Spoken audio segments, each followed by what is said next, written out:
We are live here with Richard Myles Sr., founder of the MFL, and we're so excited and thankful for you to join us today. Thank you so much. Thank you for having me. For sure. So, in our normal fashion, let's jump straight into this interview. So, when did you first fall in love with football, and what inspired you to start the MFL? Fall in love with football. I guess I was 5 years old when I first had an opportunity to be introduced to football. Yeah. And at that age, as you know, we really didn't have a football. We would use a hat, a glove, or whatever, and just run and throw it. So that's when I first became, introduced to football. Right. And so, what inspired you to start the MFL? Well, good question. Everybody have a minor league system, but the NFL, as you know, you have minor league baseball, soccer, D-League basketball, volleyball, never minor league football. So it was a need for it, and it was something that I felt I was compelled to do. Awesome. And we thank you for giving us that gift of having the minor league. Minor football league. Minor football league. And so what are your top 3 moments from your career with the MFL? My top 3 moments with the MFL? Yes. Top 3, I guess, starting it, giving the young men an opportunity you don't generally find outside of college or professional football. Yeah. And having the opportunity to have another alternative. Because, I tell guys all the time, it's not that you're not good enough to play in the NFL, just not enough room. So this provides an opportunity here. Correct.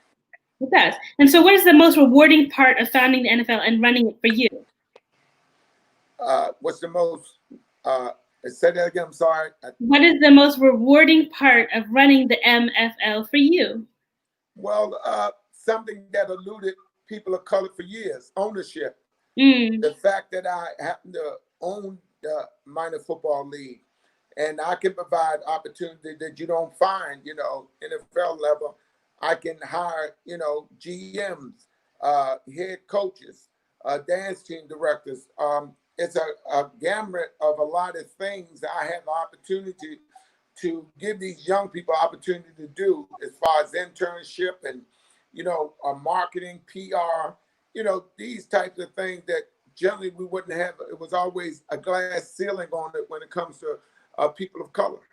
Yes, that's so true. And so what do you believe is a common misconception about football that you would like to dispel? Well, first of all, I noticed loving the game all these years and playing it from a young age. I think you get a bad rap, and the misconception of it is football is dangerous. Football is a collision sport. I'll give you that. But at least you had headgear on, shoulder pads, and things of that nature. With other sports, basketball, you got shorts on and a T-shirt. So the chance of you really hurting yourself is greater there and in other sports than it is football, because you have nothing to protect you in basketball. In some baseball, you have a little helmet, but you can get hit in the head. So I think that it's something I think all parents should let their kids give them an opportunity to play it. But the misconception of it is it's dangerous. It's dangerous when you step out the house in the morning. It's dangerous when you go to sleep at night. Only by the grace of the Lord you wake up, because you can go the other way. So when you say dangerous, I think that's a bad rap to say it's dangerous to play football when there's so many other bad things out here that can happen to you, other than, you worry about getting, hurting football. Right. That's so true. We don't think about it when we think about a collision sport and we look at football. They're wearing pads, they're wearing the helmets, they're protected in that way. And so a lot of people don't think about that. And I agree that's definitely a big misconception. And I do agree that more parents need to let their children play football and get that discipline from learning a sport in that fashion. And so what advice do you have to give to aspiring young football players who want to make it to the MFL? Well, I want them to experience the MFL. Come see what we have to offer. There's no glass ceiling here in terms of what you want to do, in terms of what you're doing in college, be it sports management, like I say, training, being in the front office, GM, head coach. We give you an opportunity. That's what I want these young people to take a look at and give yourself an opportunity to be a part of something that, well, this never happened again in 100 years. This right here will not happen again ever. And this opportunity, they need to seize this moment. So to seize the moment. And so, how have you seen the work that you do in the community with the MFL impacted, and how has it impacted you? You talked a little bit about this before, but how have you seen this work that you're doing with the MFL impact the community? Well, first of all, you're talking about economic development, jobs. Yeah. Then you're talking about we have all our players have to do community service, not because they pay, because that's mandated in their contract. I want people to get to know the players. I don't want them to just see them on Saturday nights and then you don't see them no more until next Saturday. Yeah. We have youth programs, work with at-risk youth. I want the people to understand that we are a fixture in the community. It's not just about football. It's about that camaraderie and getting knowing the people in the community, getting people to understand that I really wanted to spare this too. I want them to understand that, when they say football players, kids look up to football players, as you know, yes. Athletes. But I want them to understand that athletes are human and they make mistakes too. So remember, don't be so hard on this guy because he make mistakes, because y'all put him up there. And even in the NFL, when you sign a big contract, it doesn't come with any instructions, believe me.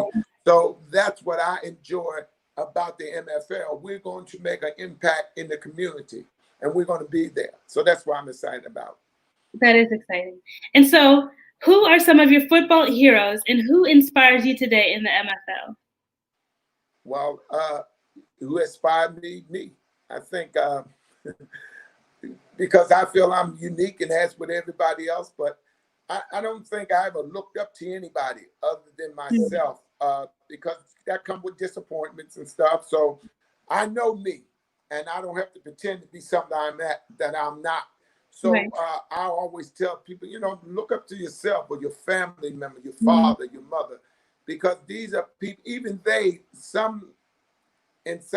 sometimes you're going to get disappointed there, and not because they want to, because of some things they're trying to do for you, and it might be a disappointment to you because you want something at that time and it might not be feasible at that time. So I look up to myself. I've always been my own inspiration, believe it or not. Hey, I'm not mad at it. And so how has the coronavirus impacted you, and what are you doing to stay encouraged? Well, I tell everybody, just don't be misled by this. This is dangerous. Mm-hmm. And more importantly, we don't know what it is. Mm-hmm. We definitely don't have a cure for it. And for people that had it before, can they catch it again? I'm doing everything I can to stay healthy. I'm getting ready to turn 65 this year, the 27th of this month. So I know I have to be very careful. I have 17 grandkids. I have 5 adult kids and stuff. So I'm taking precaution. I'm always wear masks. I'm always have gloves on. And I'm going to do the things that I know. I'm not going to be in a crowd and stuff. Yeah. And as you know, if you didn't know, I was the first one of the leagues that canceled the 2020 season because I don't know. And I don't want to take that chance with young kids. Like, of course, I'm in the business of professional football, but I don't think no money can outweigh some young person life. So we put it on hold until we find out exactly what this is and give us some time. We're not in a hurry. We celebrate now 25th year, so we got time. I think the young kids, you owe them that much, and I owe it to myself and along with my staff members as well. Correct, and we want to thank you for that. And so we have come, unfortunately, to the end of this week's episode of the Midweek Motivation on the Black Motivation Broadcast. So what would you like to leave our audience with that you have not yet mentioned in this interview? Well, I'd like for them to experience the MFL. We're on all the social media outlets, and my website is mflishere.com, and we want you to just take a look at this. you know, things happen for a reason. Unfortunately, a lot of people did lose their lives with this COVID-19 virus. But I want people to take a look at the MFL. Just come experience what we're doing. And I guarantee you to change your whole perception of what's really going on. And I say the MFL is a laboratory of change. Come take a look and find out for yourself. Well, you heard it here, everyone. You can go to mflishere.com and experience the MFL. I want to thank you so much, Mr. Myles Sr., for coming on this week's episode of Midweek Motivation. And thank you, everyone, for joining us. So I hope everyone has a wonderful rest of your evening. We are out. Thank you. Thank you. Thank you.